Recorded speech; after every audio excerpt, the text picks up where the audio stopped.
अस्सलाम वालेकुम। दुआ ज़हरा केस की लेटेस्ट अपडेट्स के साथ पाकिस्तानी न्यूज़ चैनल से आपको खुशामदीद कहती हूँ। जैसा कि मैंने अपनी पिछली वीडियो में आपको बताया ही है कि ज़हीर ने एतराफ़ जुर्म कर लिया है और तब तक केस की समाअत जारी थी। तो आज अदालत में क्या कुछ हुआ उसके बारे में मैं आपको बताऊँगी, लेकिन वीडियो शुरू करने से पहले चैनल को सब्सक्राइब करना मत भूलिएगा।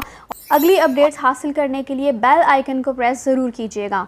तो जी, आज अदालत में हुआ कुछ इस तरह के बारिश की वजह से दोनों तरफ के वकला जो है वो पेश ना हो सके, लेकिन उनके एसोसिएट्स पेश हुए। तो उनके एसोसिएट्स जब पेश हुए तो दोबारा समाअत पर ज़हीर के वकील ने प्ली की कि जब हतमी चालान 1 अगस्त को जमा करवाया जाएगा तब तक ज़मानत में तोसी कर दी जाए। तो अदालत ने उनकी प्ली मंजूर कर ली और फैसला यही आया है कि 1 अगस्त तक ज़हीर की ज़मानत, जो बुरी ज़मानत का केस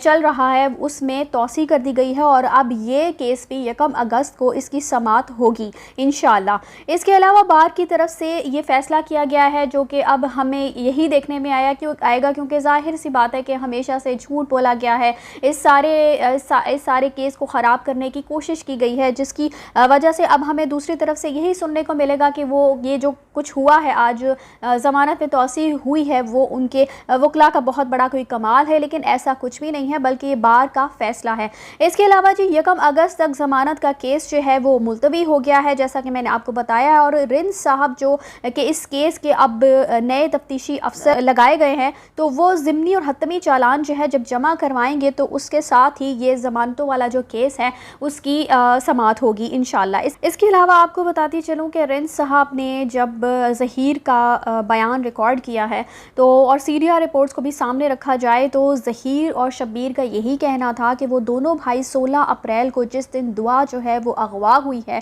उस दिन दोनों भाई कराची में ही मौजूद थे। और सीरिया रिपोर्ट्स भी यही कहती हैं, जैसे कि मैंने आपको अपनी सीरिया वाली वीडियो में 2 नंबर्स के बारे में बताया था और उसके बाद भी ज़हीर का जो अलग से सीरिया निकाली गई थी उसके बारे में भी मैंने सारी वीडियो बनाई थी, तो आप जाकर मेरी वो वीडियो भी ज़रूर देखिएगा। इसके अलावा उनका ये एतराफ़ है कि वो दोनों ख़ुद बच्ची को लाहौर से लेकर आए हैं। और आप ये देखिए कि ये भी हमें पता था कि उसके वालिदैन की तरफ से, दुआ के वालिदैन की तरफ से, कि वो कहते हैं कि जब बच्ची कूड़ा रखने के लिए गई है बाहर तो उसके पास उसके ग्लासेस, उसकी ऐनक मौजूद नहीं थी, जबकि उसको ऐनक के बगैर ज़्यादा दूर तक दिखाई नहीं देता। तो कहने में और सुनने में ये ख़बरें भी आ रही हैं कि ये दोनों भाई जो हैं उसको ज़बरदस्ती यानी कि अगवा करके इस अंदाज से लेकर आए हैं कि उसके ऊपर कोई उन्होंने बाकायदा तौर पर उसको किसी तरह से बेहोश किया है और फिर ये लेकर आए हैं। ये अभी तक तो फ़िलहाल तो ये ख़बरें सुनने में आ रही हैं, इनमें कितनी सदाकत है और कितनी सदाकत नहीं है ये आने वाले चंद दिनों में बहुत अच्छे तरीके से हकीकत वाज़ेह हो जाएगी। और मज़ीद आप ये देखिए कि जो पहले झूठ बोला जा रहा था, जो कि हम लोग तो पहले से जानते ही थे कि ये बहुत बड़ा झूठ था कि दुआ को कोई बहुत ही फ़रिश्ता सिफ्त इंसान मिल गया, बहुत ही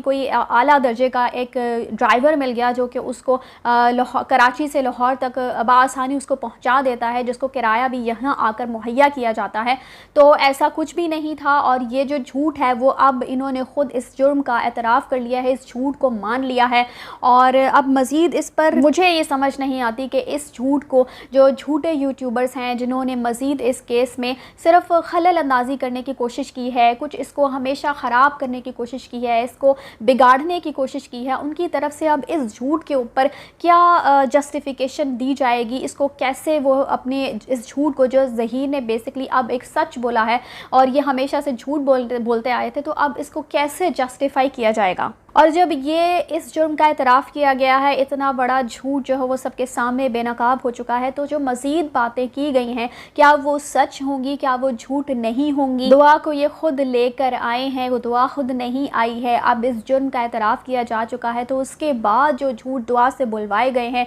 क्या अब आहिस्ता आहिस्ता मज़ीद इन्वेस्टिगेशन जो कि पुलिस की तरफ से जारी है, क्या उसमें बहुत सारे हक़ाइक़ हमें देखने को नहीं मिलेंगे।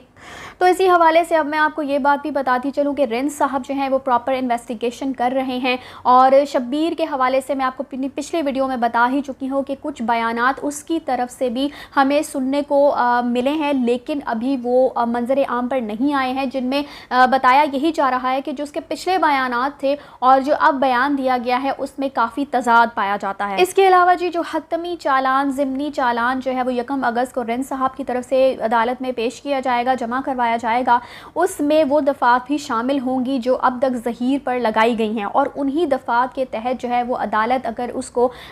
سزا دیتی ہے تو انہی دفعات کے تحت اس کو سزا ملے گی۔ اور جو اگلی پیشی ہوگی جو کہ 1 اگست کو ہے، تو اس میں بھی جب تک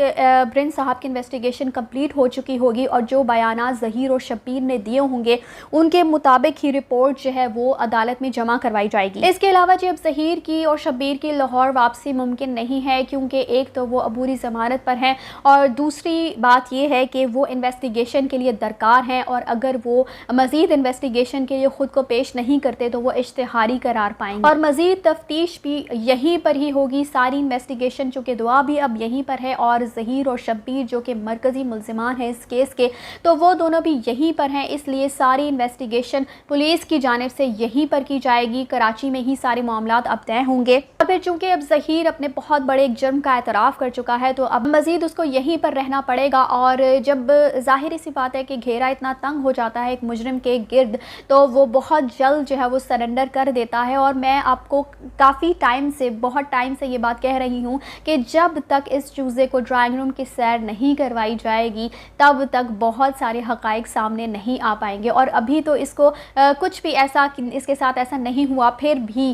پولیس کی صرف یہ پراپر انویسٹیگیشن پولیس نے سٹارٹ کی ہے تو اس نے اتنے بڑے جرم کا اعتراف کر لیا ہے، تو مزید اب یہ کس جرم کا اعتراف کرے گا تو وہ آئندہ آنے والے دنوں میں ہمیں بہت جلد دیکھنے کو ملے گا، اور بہت جلد جو ہے وہ اچھی خبریں ہمیں ملتی ہوئی دکھائی دیں گی۔ اس کے علاوہ بتاتی چلوں کہ مہدی علی کاظمی کے پلیٹلیٹس کل تک کافی تیزی سے گر رہے تھے، لیکن الحمدللہ اب ان کے پلیٹلیٹس کافی بہتر صورتحال پر آ چکے ہیں اور ان کی طبیعت کافی بہتر ہو چکی ہے۔ آپ سب کی دعاؤں کا بہت بہت شکریہ۔ اس کے علاوہ آپ یہ دیکھیے کہ ظہیر کیسے منہ چھپاتا ہوا عدالت میں پیش ہوا ہے، اور منہ چھپاتا ہوا عدالت سے باہر نکلتا ہے، اور صحافی جو ہیں اس سے بہت سارے سوالات پوچھتے ہیں اور ان کے جواب میں وہ سر ہلاتا ہوا دکھائی دیتا ہے، کچھ باتوں کا جواب بھی اس نے دیا ہے، آپ خود ملاحظہ کیجئے۔ اب ہم کھلا رہے ہیں